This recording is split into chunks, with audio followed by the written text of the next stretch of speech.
កាលពី4500លានឆ្នាំមុននៅក្រោយពេលដែលសារធាតុប្រមាណជា 99.9% នៃប្រព័ន្ធព្រះអាទិត្យបានប្រមូលផ្ដុំគ្នាបង្កើតទៅជាព្រះអាទិត្យរួចហើយសារធាតុដែលនៅសេសសល់ពីនោះក៏បានប្រមូលផ្ដុំគ្នាបន្តិចម្ដងបង្កើតទៅជាភពដោយនៅក្នុងចំណោមនោះ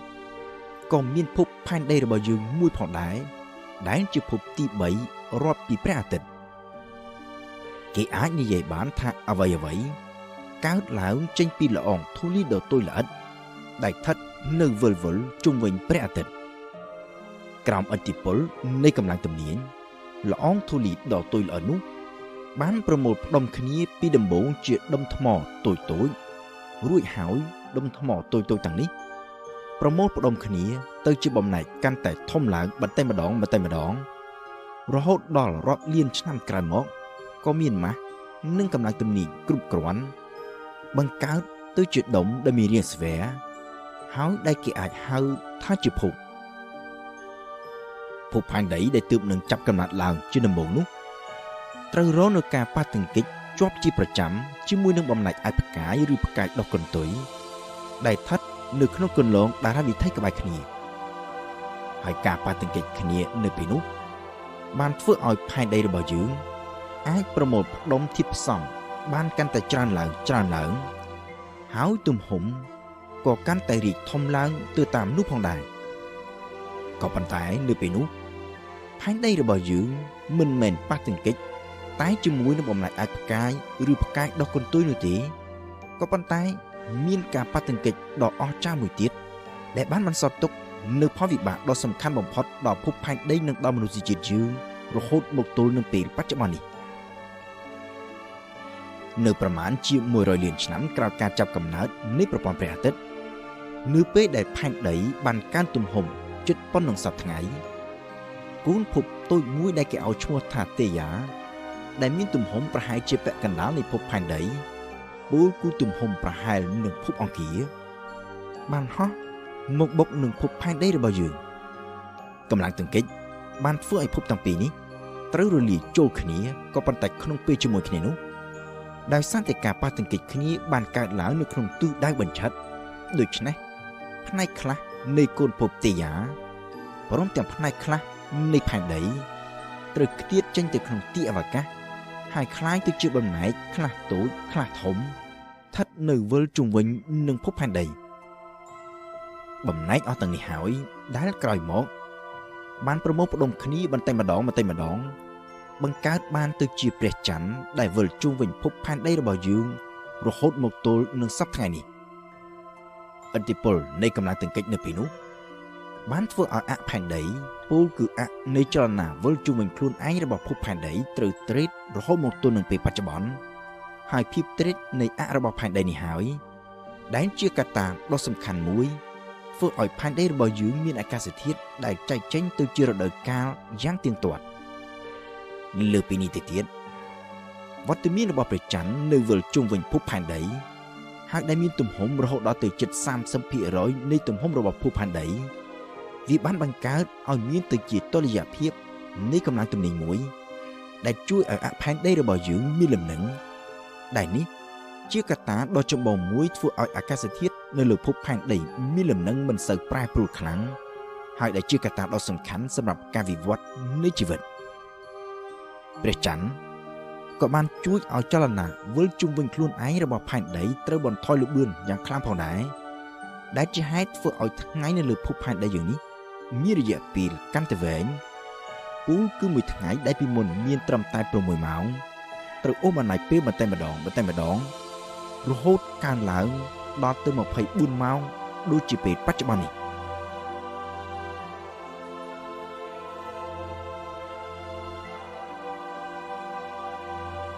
កាលពីដើមដំបូងឡើយនៅពេលដែលផែនដីទើបនឹងកកើតជារូបរាងឡើងការប៉ះទង្គិចជាមួយនឹងកូនភពទេយ៉ាក៏ដូចជាការប៉ះទង្គិចស្ទើរជាប់ជាប្រចាំជាមួយនឹងបំណែកតូចធំជាច្រើនផ្សេងទៀតបានធ្វើឲ្យផែនដីមានសីតុណ្ហភាពក្តៅខ្លាំងគឺក្តៅរហូតដល់ទៅប្រមាណជាង 1000 អង្សាដែលធ្វើឲ្យគ្រប់អ្វីត្រូវរលាយទៅជាសារធាតុរាវ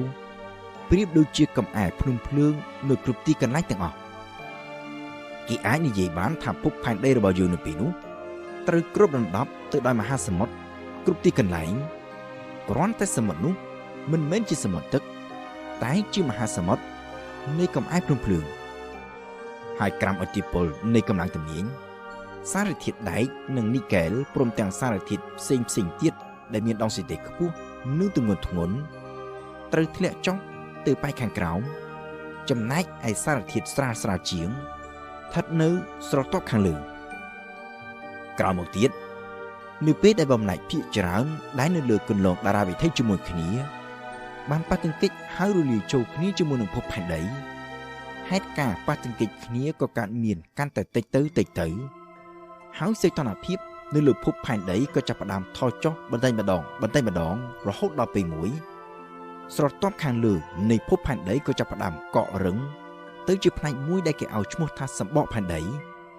ចំណែកឯសារធាតុដែកនិងនីកែលដែលធ្លាក់ចុះទៅខាងក្រោមក៏ប្រមូលផ្ដុំគ្នាបង្កើតទៅជាស្នូលផែនដីដែលសម្បូរទៅដោយសារធាតុដែកនេះហើយដែលបង្កើតឲ្យមានទៅជាដែនម៉ាញេទិកជុំវិញភពផែនដីរបស់យើងហើយជារបាំងជួយការពារផែនដីពីកម្លាំងខ្យល់របស់ព្រះអាទិត្យក៏ដូចជាសារធាតុវិទ្យុសកម្មផ្សេងទៀតមកពីទីអវកាសដែលនេះវាគឺជាកត្តាដ៏ចម្បងមួយសម្រាប់ការកកើតជីវិតនៅពេលក្រោយមកទៀតក៏ប៉ុន្តែមុននឹងជីវិតអាចកកើតឡើងបាននៅលើភពផែនដីគេត្រូវការនៅធាតុផ្សំដ៏ចម្បងមួយដែលមិនអាចខ្វះបានគឺទឹកនៅក្នុងពេលបច្ចុប្បន្ននេះគេដឹងថាផ្ទៃនៃភពផែនដីរហូតដល់ទៅជាង 70% ត្រូវគ្របដណ្ដប់ទៅដោយទឹកសមុទ្រក៏ប៉ុន្តែសំណួរចោទឡើងថាតើទឹកដ៏ច្រើនសន្ធឹកសន្ធាប់នេះមានប្រភពដើមចេញមកពីណាជាទូទៅប្រភពដើមនៃទឹកលើភពផែនដីគឺជាអាថ៌កំបាំងដែលតែងតែជាប្រធានបទនៃការជជែកដេញដោលគ្នារវាងអ្នកវិទ្យាសាស្ត្រហើយការយល់ដឹងទៅលើចំណុចនេះក៏តែងតែមានការវិវត្តប្រែប្រួលជាច្រើនដំណាក់កាលផងដែរក៏ប៉ុន្តែយោងតាមលទ្ធផលនៃការសិក្សាស្រាវជ្រាវចុងក្រោយបង្អស់អ្នកវិទ្យាសាស្ត្របានកំណត់ថាប្រភពនៃម៉ូលេគុលទឹកដើមដំបូងលើភពផែនដីត្រូវចែកចេញជាពីរផ្នែកផ្សេងគ្នាមួយផ្នែកគឺមានប្រភពចេញពីធាតុផ្សំដើមដំបូងរបស់ភពផែនដីពោលគឺម៉ូលេគុលទឹកស្ថិតនៅក្នុងបំណែកទូចធំទាំងឡាយដែលប្រមូលផ្ដុំគ្នាបង្កើតទៅជាភពផែនដីកាលពីដើមដំបូងចំណែកឯម៉ូលេគុលទឹកមួយផ្នែកទៀតគឺមានប្រភពចេញពីអាចម៍ផ្កាយឬផ្កាយដុះកន្ទុយដែលធ្លាក់មកលើភពផែនដីនៅពេលក្រោយៗមកទៀតកាលពីដើមដំបូងឡើយដោយសារតែផែនដីមានសីតុណ្ហភាពក្តៅខ្លាំងពេកម៉ូលេគុលទឹកអស់ទាំងនេះមិនអាចស្ថិតនៅជាសភាពរាវនៅលើដីបាននោះទេផ្ទុយទៅវិញវាត្រូវប្រមូលផ្ដុំគ្នាជាចំហាយទឹកស្ថិតនៅពាសពេញនៅក្នុងបរិយាកាសនៃភពផែនដីរហូតទាល់តែដល់ពេលដែលសីតុណ្ហភាពធ្លាក់ចុះដល់កម្រិតមួយទាបល្មមទើបចំហាយទឹកនេះប្រមូលផ្ដុំគ្នាទៅជាពពករួចហើយបង្កើតទៅជាភ្លៀងធ្លាក់ចុះមកលើផ្ទៃដីហើយបន្តិចម្ដងទឹកភ្លៀងទាំងនេះបានប្រមូលផ្ដុំគ្នាដំបូងបង្កើតទៅជាថ្លុកត្រពាំងបឹងទន្លេហើយក្នុងរយៈពេលរាប់លានឆ្នាំក្រោយមកទៀតបរិមាណទឹកនៅលើផ្ទៃដីក៏កើនឡើងកាន់តែខ្លាំងហើយរីកសាយភាយរហូតបង្កើតបានទៅជាមហាសមុទ្រគិតត្រឹមប្រមាណជា3800លានឆ្នាំមុនពូលគឺប្រមាណជា700លានឆ្នាំក្រោយការចាប់កំណើតនៃប្រព័ន្ធព្រះអាទិត្យ